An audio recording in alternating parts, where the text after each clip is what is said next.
मुनिद्वय के चरणों में बारंबार नमोस्तु नमोस्तु नमोस्तु। महाराज श्री जी, आपके लिए 2-3 शब्द हमेशा कहा जाता है, भावना योग प्रवर्तक, शंका समाधान प्रणेता। मैं इसमें 2 शब्द और जोड़ना चाहता हूं महाराज श्री जी, कि जिनवाणी के गूगल या एनसाइक्लोपीडिया कहूं, जिसको विश्वकोश कहते हैं, तो भी अतिशयोक्ति नहीं होगा। दूसरा, हे जीवित सुपर कंप्यूटर के कंप्यूटर, उस सुपर कंप्यूटर में भी जो आंसर मिलता है उसमें हमें अच्छे से अच्छा ढूंढना पड़ता है। आपके पास तो जो भी निकलता है वो एस्टेट सबसे अच्छा होता है महाराज।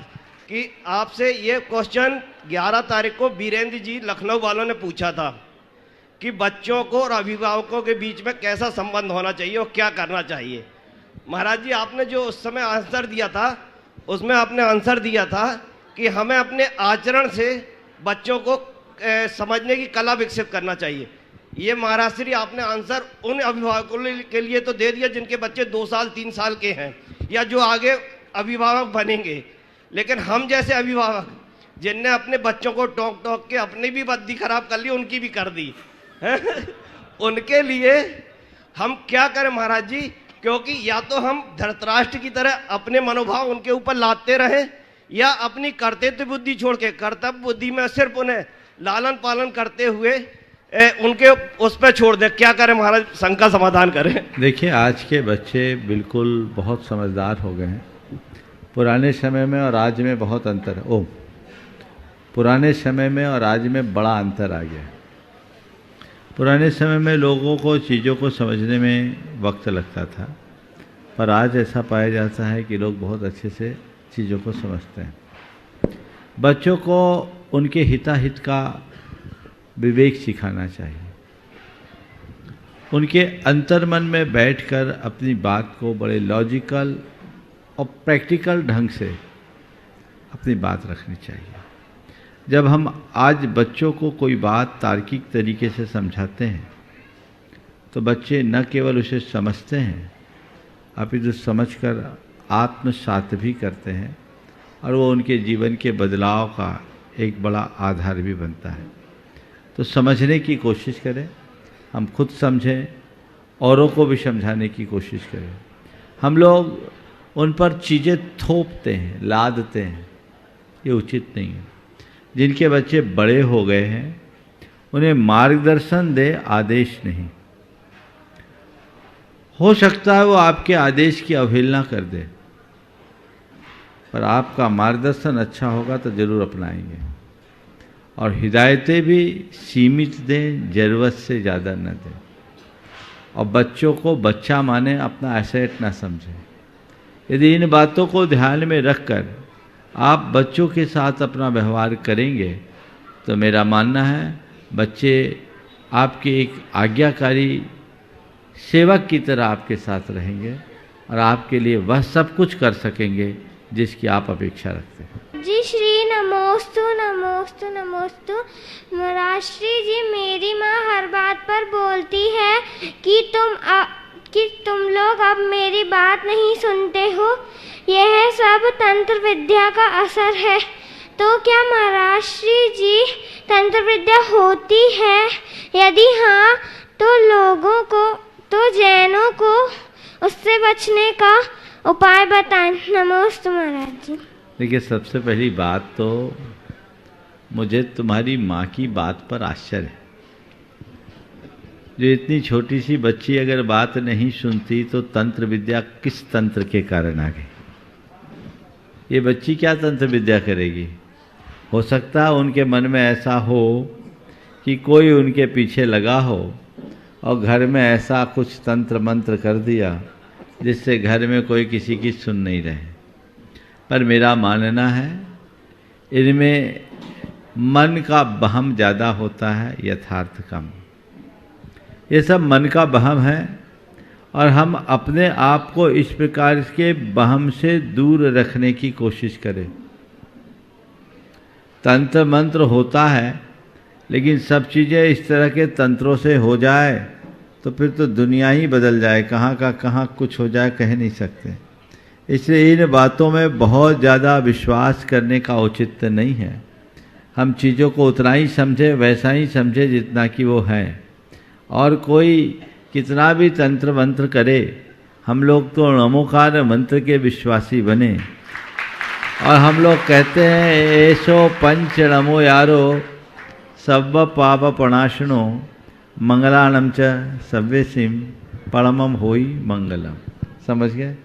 तो नमोकार मंत्र पर श्रद्धान करो, सब तंत्र मंत्र का खेल खत्म हो जाएगा। ये हमारे मन की दुर्बलताएं हैं। मेरे सामने तो इस प्रकार के जितने भी प्रकरण आते हैं उनमें मुझे कुछ ऐसा ही दिखता है। समझ गए? इसलिए मनोबल ऊंचा रखो, महामंत्र पर श्रद्धान रखो, कोई किसी तरह की बाधा नहीं होगी। मुनिश्री जी के चरणों में दिगंबर जैन समाज रुआ बांधा भिलाई छत्तीसगढ़ की ओर से नमोस्तु नमोस्तु नमोस्तु।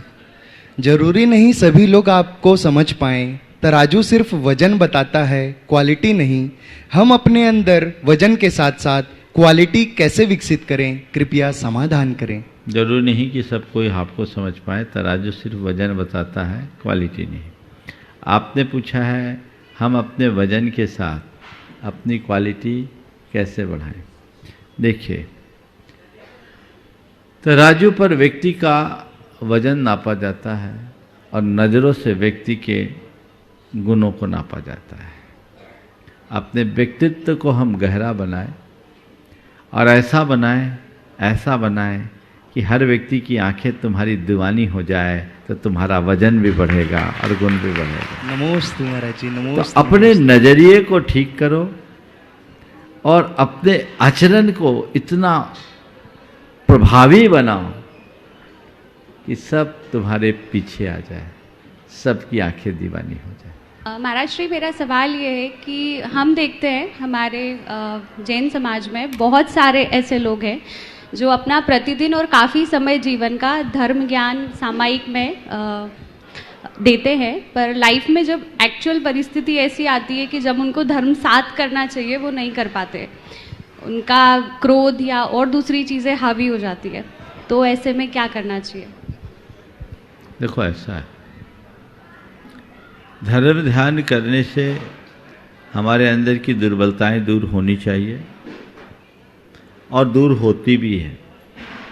लेकिन कोई धर्म ध्यान करते हुए भी अपनी दुर्बलताओं को दूर नहीं कर पाता, तो इसमें दोष धर्म ध्यान का नहीं, दोष धर्म ध्यानी का है। करने वाला अगर धर्म ध्यान को ठीक तरीके से नहीं अपनाए तो हम उसमें धर्म ध्यान को कैसे दोष दें। हम ठीक तरीके से करें। कोई भी धर्म की क्रिया जब हम एक रूटीन की तरह करने लगते हैं तो कोई क्रिया होती है, और उसी धर्म ध्यान की क्रिया को उसके प्रयोजन से जुड़ करके करते हैं तो हमारे रूटीन को चेंज कर देता है। ये बात सबको आत्मसात करनी चाहिए कि हृदय की शुद्धि रखे बिना किया गया धर्म ध्यान वांछित परिणाम नहीं देता। इसलिए इसके लिए हमें हमेशा सचेष्ट रहना चाहिए। और हम दवाई खा रहे हैं और आराम नहीं मिल रहा है, इसका मतलब कहीं ना कहीं कुछ गड़बड़ है। तो जो गड़बड़ी है उसे ठीक करना चाहिए, अपने अंदर जागरूकता लानी चाहिए। एक व्यक्ति है जो केवल धर्म की क्रिया करने वाला है, और एक व्यक्ति वो है जो आत्मा के प्रति जागरूक होकर के धर्म की क्रिया करता है। जो कोई धर्म की क्रिया करता है उसका धर्म ध्यान सतही होता है, लेकिन जो जागृत होकर धर्म ध्यान करता है उसका जीवन अंदर से रूपांतरित होता है। चेतना को जगा करके करे, उसके प्रयोजन को सामने रख करके धर्म ध्यान करें। आखिर मेरे धर्म ध्यान का मकसद क्या है ये समझ करके चले। अगर वह हमारे सामने होगा तो फिर कहीं कुछ कठिनाई नहीं। हम बच्चे हैं, अगर हमें अपने बड़ों को अगर कोई चीज़ ये समझानी है कि परिस्थितिवश अगर हम संयम ना खोए, तो बच्चे बड़ों को कैसे समझा सकते हैं? बहुत ही व्यवहारिक सवाल है ये। बड़ों को समझाने के लिए बच्चे क्या करें, है ना। तो बच्चे बड़ों को समझाने के लिए पहले तो बड़ों को बड़ा माने। अगर बच्चे बड़ों के आगे खुद को बड़ा मानने लगे तो कभी नहीं समझा पाएंगे।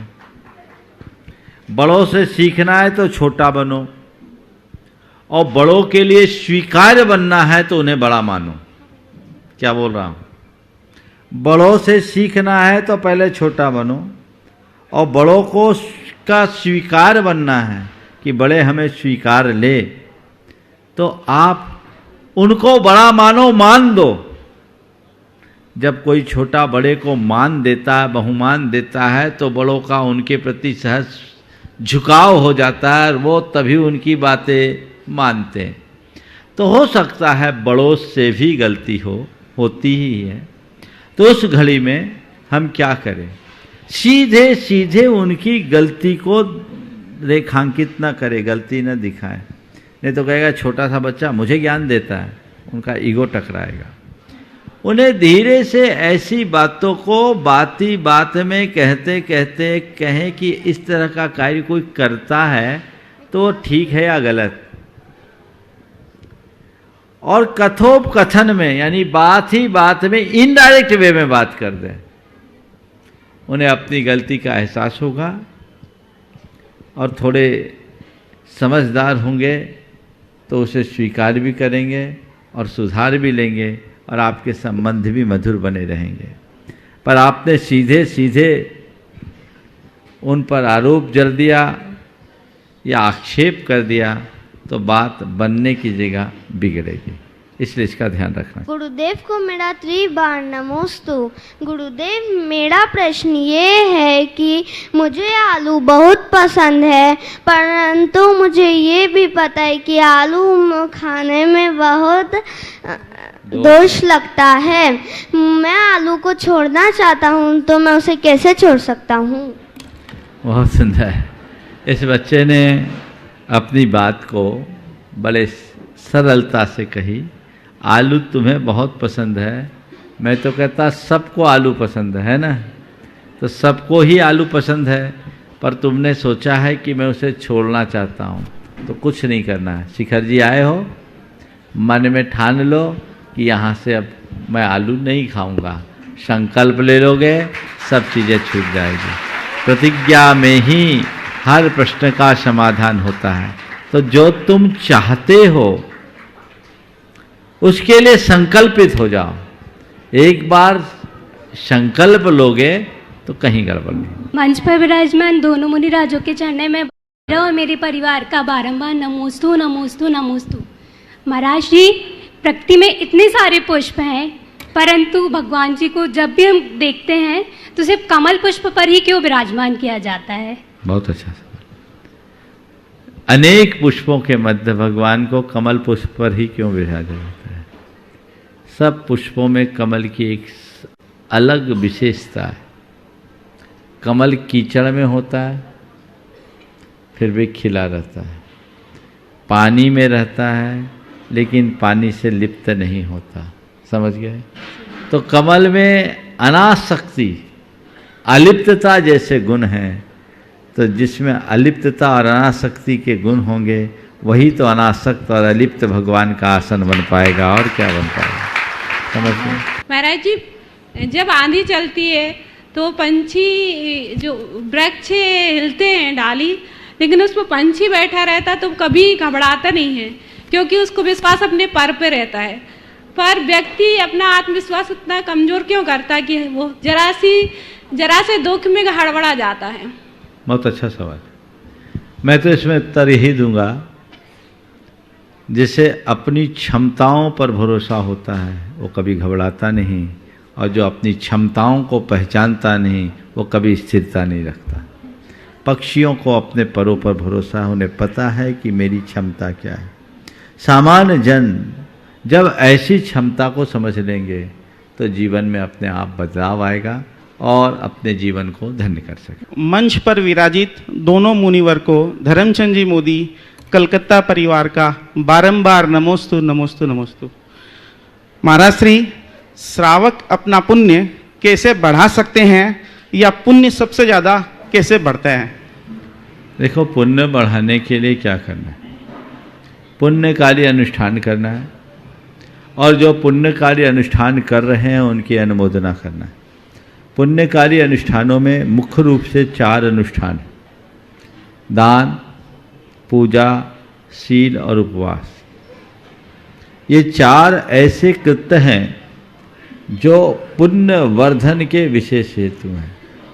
नियमित शक्ति के अनुसार दान दो, भगवान की पूजा करो, शील संयम सदाचार का पालन करो और शक्ति के अनुसार उपवास करो। और जब नहीं कर पा रहे हो तो जो कर रहे हैं जी भर करके उनकी अनुमोदना करो, अथवा और लोग कर सके उनकी व्यवस्था भी बनाओ, तो इसमें भी आपको लाभ मिल सकता है। मुनीश्री, आपके चरणों में मेरा शत कोटि कोटि नमन। मुनीश्री, हमने भावना योग में तो बहुत आपकी कमांड देखी और सबको उसका बहुत फ़ायदा भी हुआ है, लेकिन हम आपसे आंखों की रोशनी के बढ़ाने के लिए मतलब कुछ कमांड पूछना चाह रहे थे। और एक महाराज जी ये कि जैसे हवाई जहाज यदि उड़ान भरता है तो उसे हवा के विपरीत होकर उड़ान भरना पड़ता है, तब वो अपने मुकाम पे पहुंच पाता है। ऐसे ही हम जब परिवार में रहते हैं, कभी हमारे लिए विपरीत परिस्थितियां होती हैं, कभी कुछ होती है, तो हम धर्म ध्यान कैसे मतलब बिना बाधा के हम आगे बढ़ा सकते हैं? बहुत अच्छा सवाल। देखिए, सबसे पहली बात, आपने नेत्र पीड़ा के स्थिति में भावना योग का प्रयोग करने के सवाल में पूछा है। जिन्हें भी शरीर के किसी भी अंग में तकलीफ हो, सबसे पहले ऊर्जा प्रवाह के समय धारणा बनाएं कि वहाँ ऊर्जा के प्रवाह से वो विकृति दूर हो रही है। वो लाल थक्का बह करके नीला हो रहा है, साफ हो रहा है। वहाँ ऊर्जा के प्रवाह को बहुत तीव्रता से पहुँचाएं, बहुत अच्छे परिणाम आते हैं। साथ ही जैसे आपने आँखें हैं, तो जिनको आँखों में दृष्टि कम हो रही है या तकलीफ है, वे नित्य भावना योग करते समय मैं स्वस्थ हूँ, मेरे आँखें स्वस्थ हैं, मेरी दृष्टि निर्मल है, मुझे सब दिखता है, इस तरह के विधायक वाक्यों को देखें, दोहराएं। मुझे दिखता नहीं, मुझे दिखता नहीं, मुझे दिखता नहीं, मेरी आंखें खराब हो गई, मेरी आंखें कमज़ोर हो गई, रटना बंद करें। इससे नहीं होगा तो होगा। आप मुझे दिखता है, मुझे मेरी आंखें स्वस्थ हैं, मैं ठीक हूँ, मेरी आंखें ठीक है, मेरी आंखों में पर्याप्त ऊर्जा है, मेरी आंखों में अपार तेज है, ये एहसास करते हुए दोहराएं। केवल मंत्र की भांति नहीं, उस समय ऐसा सोचिए कि नहीं, मेरी आंखों में वैसा तेज आ रहा है, मैंने ऊर्जा से आंखों को भर लिया है और वो ऊर्जा का प्रभाव उसमें दिख रहा है। इस तरीके से बार बार दोहराएंगे तो आपको निश्चित अच्छा लाभ होगा। कई लोगों को लाभ हुआ। एक की आंतों में तकलीफ थी और उन्होंने नियमित ऐसा किया, उसकी आंतें ठीक हो गई। तो कोई भी बात है, बार बार उसे दोहराया जाए और दोहराते समय उसका रोना न रोएं। हम उसे उसके प्रति विधायक सकारात्मक वाक्यों का प्रयोग करें। विपरीत परिस्थितियों में हम अपना धर्म ध्यान किस प्रकार करें? मैं तो कहता हूँ, विपरीत परिस्थितियों को आप अपने धर्म ध्यान का श्रेष्ठ अवसर मानें। और धर्म ध्यान हमारी क्रिया मात्र का नाम नहीं है। विपरीत परिस्थितियों में क्षमता रखना ही सबसे बड़ा धर्म ध्यान है। तो जो भी परिस्थिति है उसे स्वीकार लो कि इसका मुझे सामना करना है, यही मेरा धर्म ध्यान है। तो इससे जीवन में बड़ा बदलाव हो सकता है। मंदसौर सकल दिगंबर जैन समाज एवं मेरे परिवार की ओर से गुरुदेव के चरणों में नमोस्तु नमोस्तु नमोस्तु। गुरुदेव, मेरा प्रश्न यह है कि अभी नव वर्ष आने वाला है और आजकल की युवा पीढ़ी नव वर्ष को होटलों में जाकर पार्टियां कर सेलिब्रेट करती है, तो हमें किस तरह से सेलिब्रेट करना चाहिए नव वर्ष को, जिससे वो हमारे लिए लाभदायक हो और नया आने वाला साल अच्छा जाए? देखिए, बहुत अच्छा सवाल आपने किया है। नव वर्ष आने वाला है और आजकल नव वर्ष को लोग मौज मस्ती के रूप में ही देखते हैं। वस्तुतः हमें जीवन के उत्कर्ष के लिए नववर्ष मनाना चाहिए। ऐसे देखा जाए तो भारतीय संस्कृति के अनुसार 1 तारीख को हमारा कोई नववर्ष नहीं है। पर लौकिक दृष्टि से अगर इसे मान भी लिया जाए ग्लोबल कैलेंडर के हिसाब से तो मेरी तरफ से कोई असहमति नहीं। पर हमारे यहाँ दिन की शुरुआत सूरज के उगने से होती है, इसलिए पहली तो सलाह मैं दूंगा कि जो भी नववर्ष मनाए वो सूरज का सत्कार करके मनाए ताकि उनके जीवन का उत्कर्ष हो। रात अंधेरे में नहीं, 12 बजे दिन बदलता है, एक तो व्यवस्था है, पर दिन तो सूरज के साथ जुड़ा है, सूरज ही उजाला करता है। और उस दिन उठे, सूर्योदय के पूर्व बिस्तर छोड़े और पूरे वर्ष को मंगलमय बनाने की मंगल कामना करें। समझ गए? भावना भाए, पूजा पाठ करे और फिर जितना उत्सव उल्लास मनाना मनाए। लेकिन डिस्कोथेक में जाना, शराब और शबाब का आनंद लेना, ये सब बहुत गलत बातें हैं, जीवन के पतन का कारण है। इस तरह की मौज मस्ती अंततः जीवन को बर्बाद करने वाली है।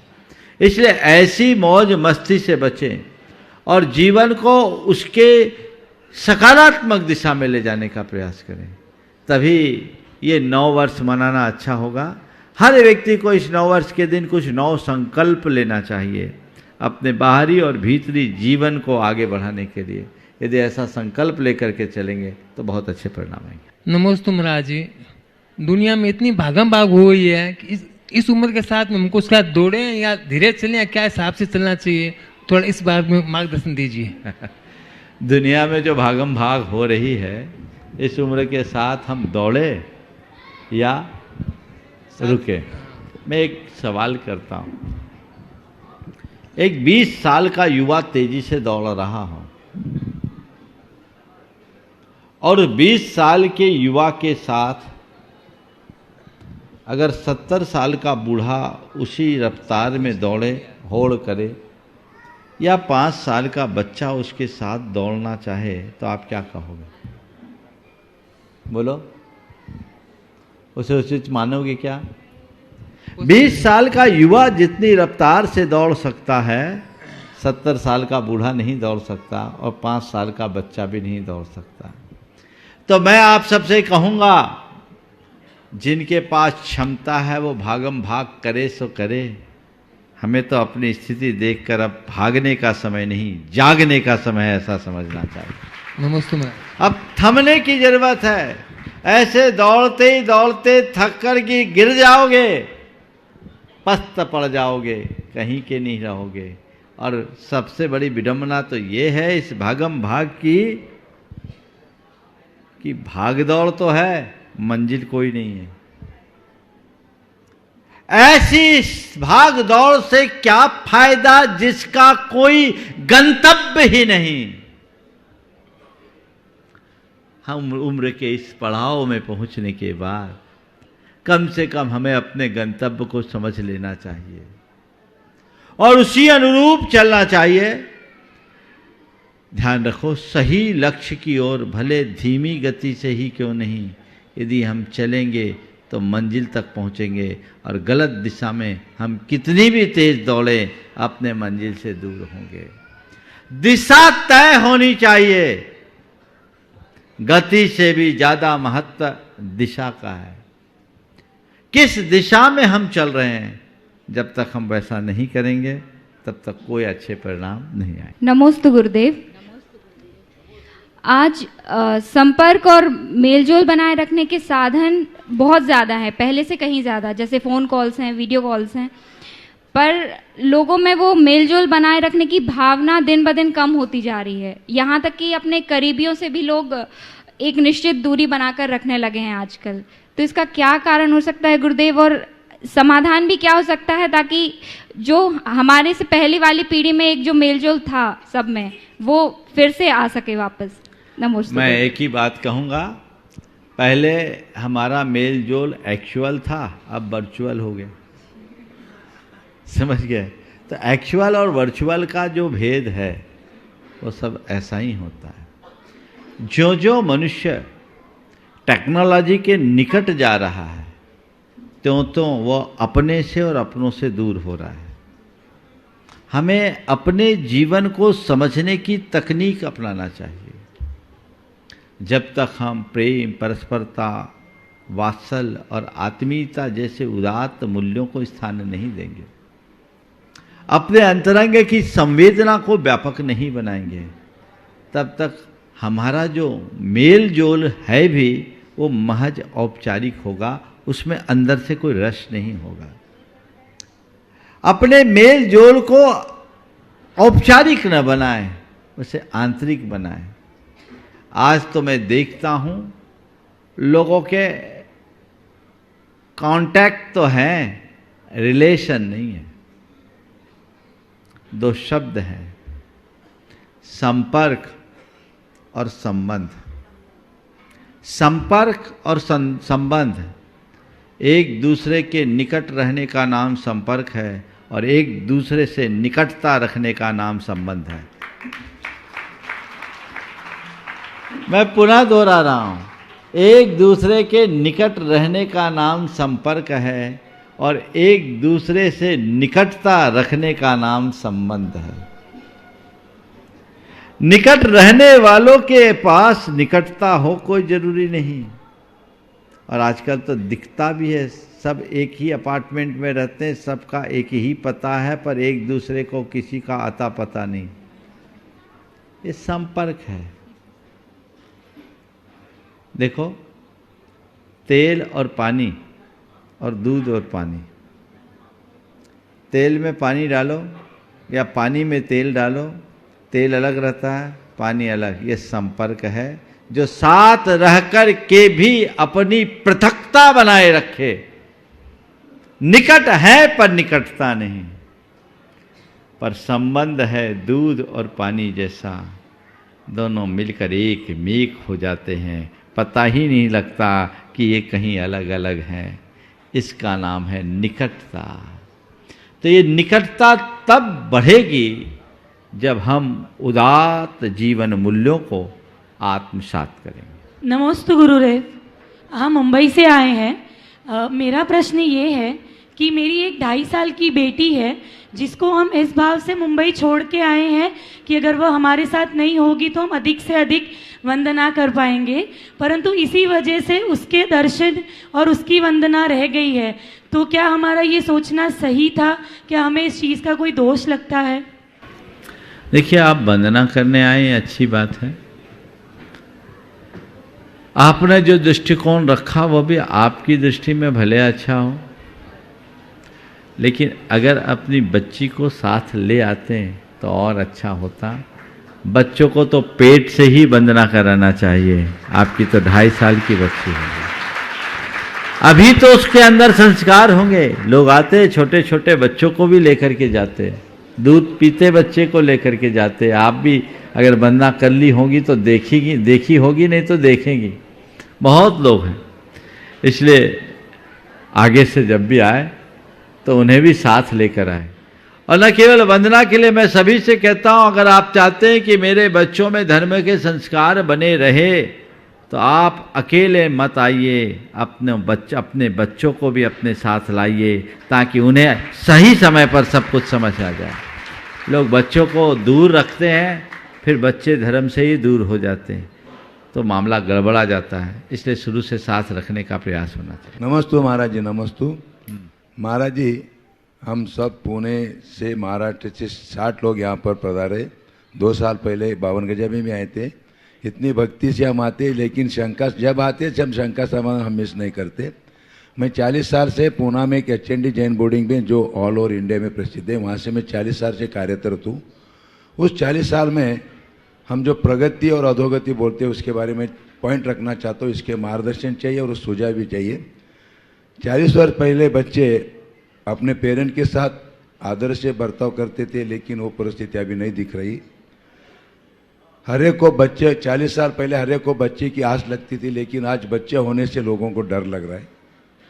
40 साल पहले शादी ईजी हो जाती थी और डाइवर्शन, घटस्फोट मिलना मुश्किल होता जाता, लेकिन आज घटस्फोट ईजी हो रहा है और शादी मुश्किल हो रही है। आज साधन बहुत है, लेकिन अब साधन होने से साधक, आज कम्युनिकेशन के साधन बहुत है, लेकिन आज साधन बहुत है लेकिन कम्युनिकेशन नहीं हो रहे। इसके बारे में आप क्या सजा देना चाहते हैं, आप क्या सलाह देना चाहते हैं? और बोर्डिंग के बच्चों के साथ ये पूरा सभी छात्रों को मैंने मैसेज भेजा है, आज खास करके आप शक का समाधान सुने और इसके माध्यम से, आपके माध्यम से ये बच्चे लोग कुछ मार्गदर्शन हुए। देखिए, अभी थोड़ी देर पहले एक सवाल के उत्तर में मैंने आपकी सवाल का बहुत हद तक जवाब दे दिया। ये समय का बदलाव नहीं, सोच का बदलाव। पहले लोग एक कमरे में 10 लोग रह लेते थे, लोग मकान में रहते थे, अब फ्लैट में रहते हैं और एक कमरे में 2 के अलावा तीसरे के लिए जगह नहीं। तो ये बदली हुई मानसिकता का द्योतक है, सोच का द्योतक है। जब तक हम अपनी सोच को व्यापक नहीं बनाते तब तक इस तरह के सवाल उपस्थित होते रहेंगे। हमें चाहिए कि हम अपनी सोच को न केवल व्यापक बनाएं, अपितु अपनी संस्कृति के साथ जोड़ करके चलें। आज के लोगों की स्थिति मुझे अलग तरह की दिखती है। वे ऊपर से तो बहुत चमकदार दिखते हैं, भीतर से सब खोखले नजर आ रहे हैं, है ना? क्योंकि सोच का स्तर बदल गया। पहले लोगों की सोच आध्यात्मिक और व्यवहारिक हुआ करती थी, आज भौतिक और व्यापारिक सोच का बाहुल्य हो रहा है। जब तक हमारी सोच विशुद्ध नहीं बनेगी, निर्मल नहीं बनेगी, तब तक इस तरह की स्थिति से बच पाना संभव नहीं। प्रभा दीपक दोषी फलटन से बोल रही, मेरी परिवार की तरफ से और पुणे के ग्रुप के तरफ से त्रिवार नमस्तु नमस्तु नमस्तु। महाराज जी, मैं मेरा भावना योग का अनुभव बताना चाहती हूँ। मैं पहले से भावना योग करती थी, लेकिन मेरे पति डिप्रेशन में 3 साल थे। मैं उनको सुनाती थी, वो सुनते नहीं थे। पहले मैं रोज लगा के रखती थी, थोड़े दिनों बाद वो खुद कहने लगे मुझे सुनना है सुनना है, और रोज 5 बजे शाम को मुझे बोलते थे कि मुझे भावना योग लगा दो, और वो डिप्रेशन से भावना योग से बाहर आ गए। और मैं रोज सुबह का 5 मिनट का और शाम के 5 रात का सोने का 5 मिनट का भावना योग रोज सुनती हूँ। और मुझे ऐसा लगता है, आचार्य से की जो पैर की जख्म हुई थी, मैं भक्तांबर हीलिंग सीखी हूँ, तो मैंने फोटो पे आचार्य श्री की विद्यासागर महाराज जी के पैर की जख्म अच्छी होने के लिए भक्तांबर के पहले नंबर का श्लोक का 14 दिन हीलिंग दिया मन से। तो और आप सबसे पहले तो मैं पूछूंगा, आपके पतिदेव यहाँ आए हैं क्या? नहीं आए। चलिए, मुझे मेरा आशीर्वाद उन तक पहुँचाइए। हाँ। और ये एक प्रयोग है, जो लोग भावना योग को ठीक तरीके से कर रहे हैं उनके जीवन में चमत्कार घटित हो रहा है। आए दिन लोग अपने अनुभव यहाँ बताते हैं, सभी लोग इसका लाभ लें। और मैं भावना योग सुनने से विद्यासागर जी महाराज का दर्शन भी मुझे हो गया। बहुत सुंदर। ये आपकी वजह से ही हुआ। बहुत सुंदर। चलिए आगे। नमस्ते गुरुदेव, नमस्ते। टीवी में जब हम कार्यक्रम देखते हैं तो रिकॉर्ड के लिए खेद हुआ आता है, लेकिन शंका समाधान कार्यक्रम ऐसा है, हम सवाल करते हैं तब जवाब में आपके तरफ से रुकावट में कभी खेद नहीं होता है, आपका जवाब तैयार होता है। आपका कौन सा अंटीना है जो हमारी बुद्धि को विचार कर सकते हैं? नमस्ते गुरुदेव, नमस्ते गुरुदेव। देखो, हम एक ही बात जानते हैं, जो बाहर के साधन से होता है वो अटक सकता है, और जो भीतर से चलता है वो स्थायी रहता है। अपने आप को भीतर से जोड़ के चलो, स्थायी हो। महाराज जी के चरणों में त्रिवार नमोस्तु नमोस्तु नमोस्तु। महाराज जी, मैं ये पूछना चाहती हूँ, मैं भावना योग करती हूँ, बहुत लाभ है और क्रोध में भी लाभ है, लेकिन मेरा मतलब कि किसी वजह से भी मेरी गलती न होने के कारण जब परिवार के लोग बोलते हैं तुम्हारी कारण, तो मुझे क्रोध आ जाता है, तब मैं कर नहीं पा रही। इसका मतलब अभी बीमारी दबी हुई, और करो अच्छे से।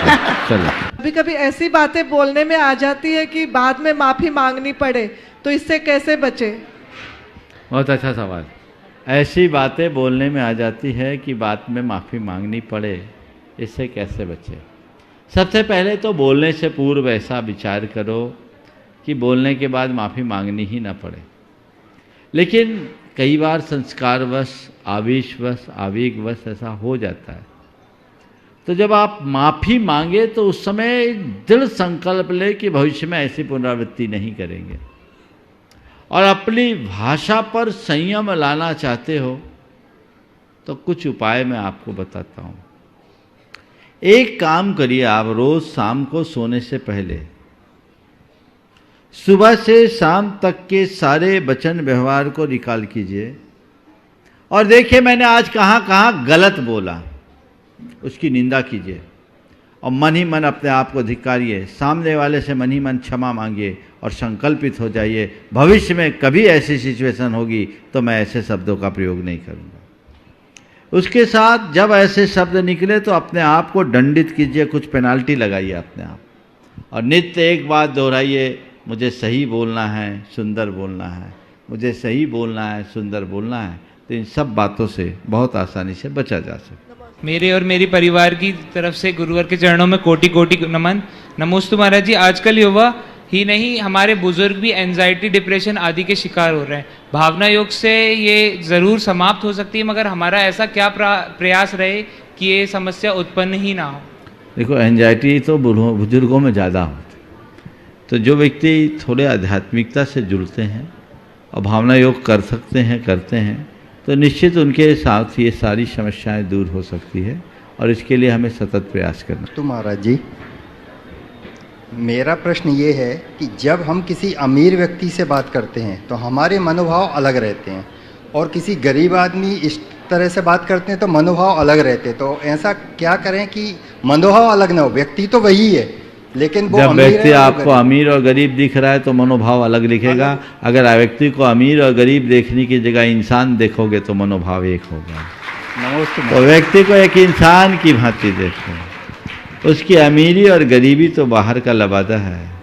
क्या पता कब जो आज अमीर है कल गरीब हो जाए और जो गरीब है वो कल अमीर हो जाए।